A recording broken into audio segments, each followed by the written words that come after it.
Welcome, adventurers, to a tale woven with threads of bravery, sacrifice, and the lure of the unknown. Join us as we embark on a journey into the depths of maritime legend, where the whispers of the sea echo tales of a cursed vessel, the ghost ship, a voyage to death. Prepare to be entranced by the story of the Hawke family, whose fate becomes intertwined with the mysteries of an enchanted island, where guardian spirits dwell and secrets lie waiting to be uncovered. Brace yourselves for an epic saga of courage, discovery, and the enduring power of the human spirit. This is the beginning of an adventure you won't soon forget. Chapter 1: The Port of Shadows. In the year 1723, the bustling port of Blackwater Bay was shrouded in a dense, eerie fog. Sailors and merchants alike hurried through the dimly lit streets, their footsteps echoing off the cobblestone. The air was thick with the scent of salt water and the faint, almost imperceptible, whisper of something sinister. At the heart of this port, nestled between the ramshackle taverns and dilapidated warehouses, stood a grand ship unlike any other.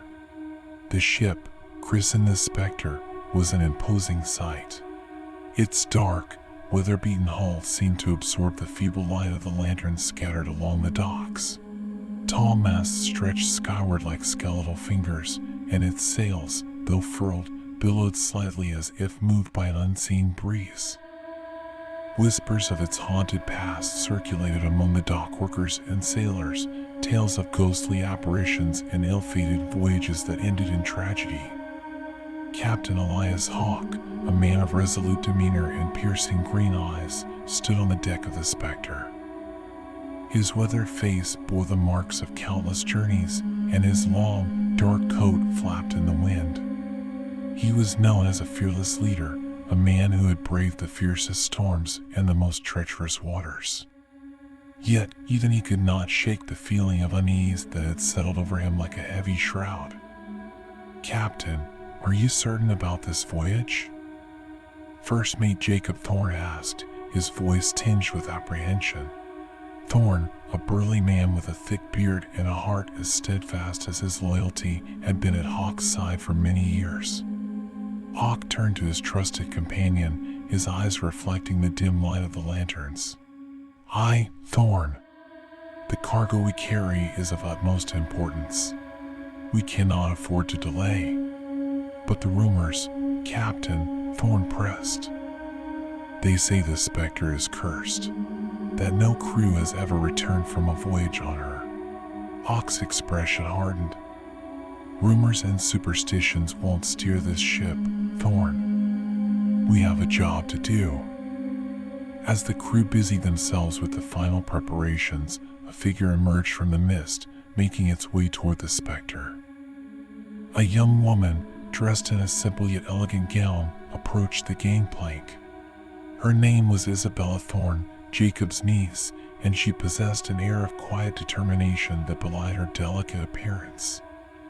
Her chestnut hair cascaded over her shoulders, and her striking blue eyes held a mixture of fear and resolve. "Uncle," she called out, her voice barely above a whisper. Thorne turned, his stern expression softening at the sight of his niece. "Isabella, what are you doing here?" "You should be safe at home." "I cannot stay behind," she replied, her voice trembling slightly. "I need to be with you. Mother is gone, and you are all I have left." Thorne sighed, knowing he could not refuse her. He placed a reassuring hand on her shoulder. "Very well, Isabella. But you must promise to stay below deck during the voyage. It's too dangerous on the open sea." Isabella nodded, her resolve unwavering. "I promise, Uncle." With the crew assembled and the final preparations complete, Captain Hawke gave the order to set sail. The Specter creaked and groaned as it pulled away from the dock, its ghostly form disappearing into the thick fog that blanketed Blackwater Bay. Chapter 2: The Phantom's Call. As the Specter sailed into the open sea, the fog grew denser, enveloping the ship in an almost tangible darkness. The crew moved about their duties with a quiet efficiency, their faces etched with determination and a hint of fear. The ocean was eerily calm, the water like black glass reflecting the ship's spectral image. Captain Hawke stood at the helm, his eyes scanning the horizon. Despite his outward calm, an uneasy feeling gnawed at the edges of his mind. He had sailed these waters countless times, but something about this voyage felt different. It was as if they were being watched by unseen eyes. All hands on deck. Hawke's voice rang out, breaking the oppressive silence. The crew scrambled to their positions, their movements precise and practiced. Thorne joined the captain at the helm, his eyes narrowing as he peered into the fog. "Captain, there's something out there," Thorne said, his voice low. Hawke nodded, his grip tightening on the wheel. "I know. Keep a sharp lookout. We can't afford to be caught off guard." Hours passed, the fog showing no signs of lifting. The crew's unease grew with each passing minute, their whispers carrying on the wind like ghostly murmurs. Isabella, confined to her quarters below deck, could feel the tension in the air.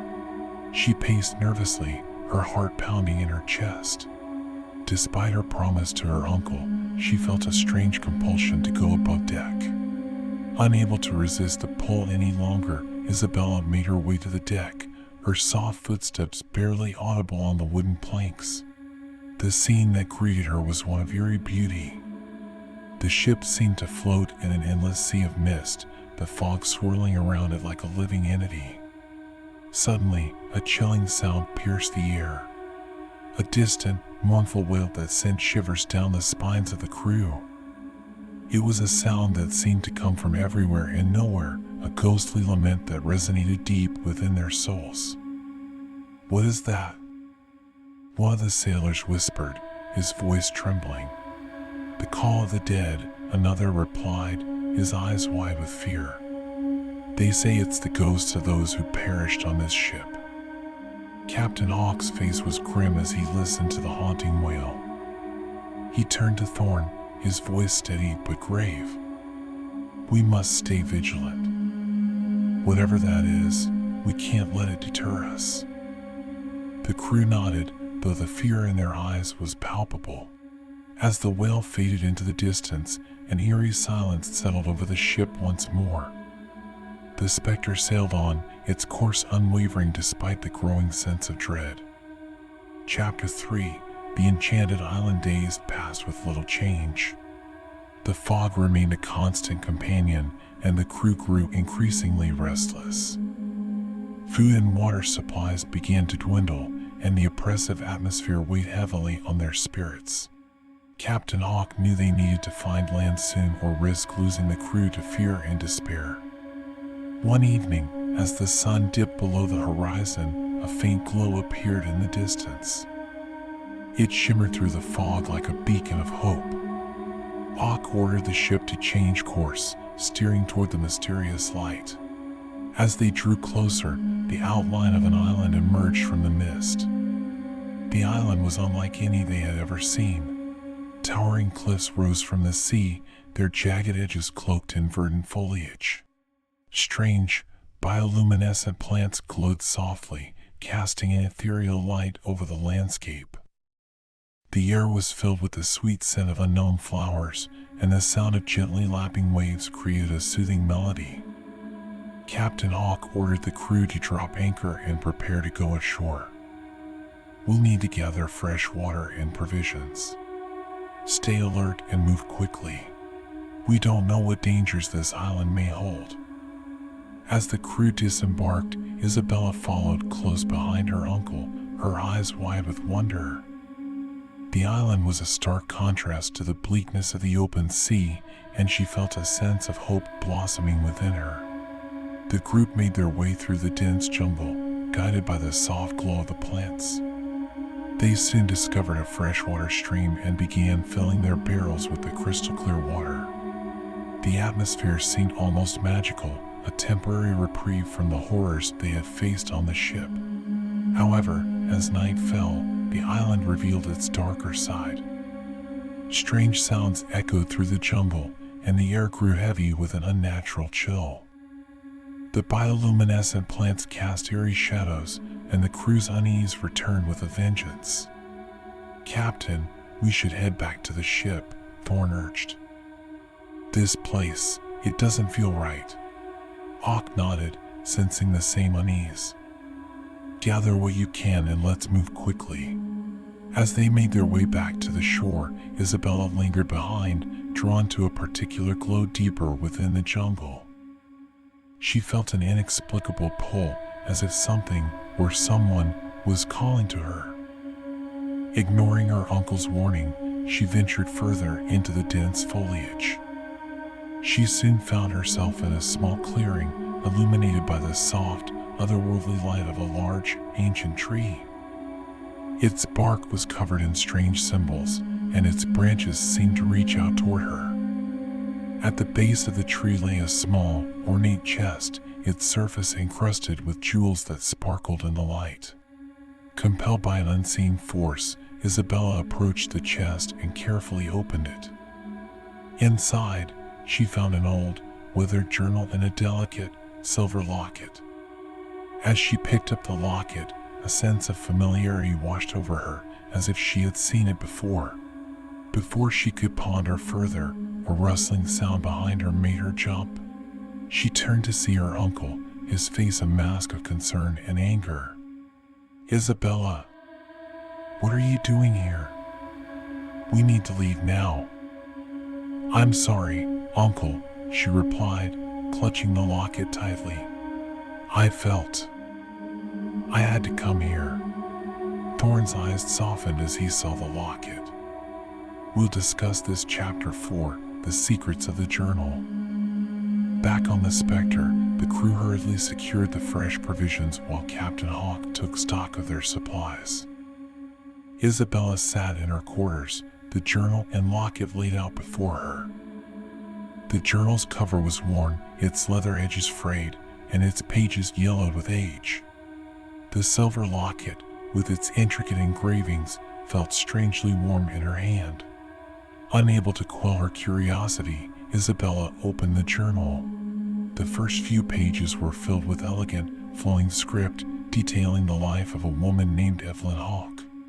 Isabella's breath caught in her throat as she realized the connection. Evelyn was Captain Hawke's ancestor. The entries spoke of a fateful voyage aboard the Specter, long before it became a ghost ship. Evelyn's words painted a vivid picture of a ship caught in a tempest, driven off course and into uncharted waters. They had found refuge on an island much like the one Isabella and the crew had just left. But Evelyn's account grew darker as she described the island's strange occurrences, the same eerie glow, the enchanted plants, and the unsettling sounds at night. Isabella turned the pages with growing urgency. Evelyn wrote of a curse placed upon the ship by the island's guardian spirits, condemning it to an eternal voyage. The curse was tied to the locket, a family heirloom that held the key to breaking the spell. Her heart pounding, Isabella closed the journal and stared at the locket. She knew she had to share this with Captain Hawke. Gathering her courage, she made her way to the captain's quarters, knocking softly before entering. "Captain, I need to show you something," she said, holding out the journal and locket. Hawke looked up from his maps, his eyes narrowing as he took the items from her. He flipped through the journal, his expression shifting from curiosity to shock. This is my great-great-grandmother's journal," he murmured. "How did you find this?" "On the island," Isabella explained. "I felt drawn to it."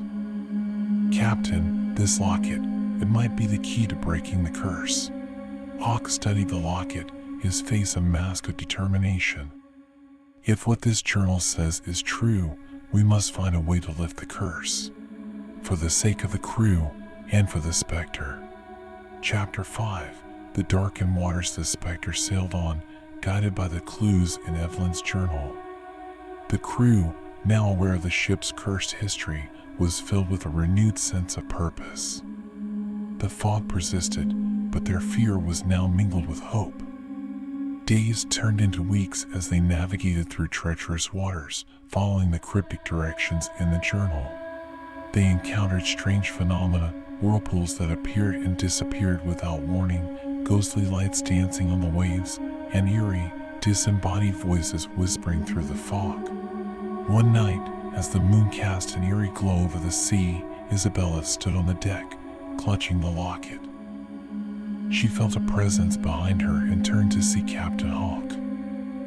"We're close," he said, his voice barely above a whisper. "I can feel it." Isabella nodded. The journal mentioned a hidden cove, guarded by the spirits of the island. "That's where we need to go." As if on cue, the fog began to lift, revealing a rugged coastline ahead. The Specter sailed into the cove, the waters unnaturally calm. The crew held their breath, sensing the importance of the moment. They dropped anchor near a small, secluded beach. Hawke, Isabella, and a select group of crew members disembarked, making their way through the dense jungle guided by the journal's descriptions. They soon reached a clearing, much like the one Isabella had discovered on the island. At the center stood another ancient tree, its bark adorned with the same strange symbols. Isabella approached the tree, the locket in her hand. As she neared, the locket began to glow, casting a soft light over the clearing. A voice, soft and melodic, filled the air. "Who dares disturb the resting place of the spirits?" Captain Hawke stepped forward, his voice steady. "I am Eliza Hawke, descendant of Evelyn Hawke. We seek to lift the curse placed upon our ship." The air grew colder, and a shimmering figure appeared before them. A woman, ethereal and beautiful, her eyes filled with sorrow. The curse was placed to protect the sacred land from those who would exploit it. Evelyn understood the price of her actions. "Do you?" Hawke nodded. "We seek only to end the suffering of those bound to the ship. We mean no harm." The spirit's gaze shifted to Isabella. "You carry the locket, the key to the curse. Are you willing to make the sacrifice?" Isabella's heart raced.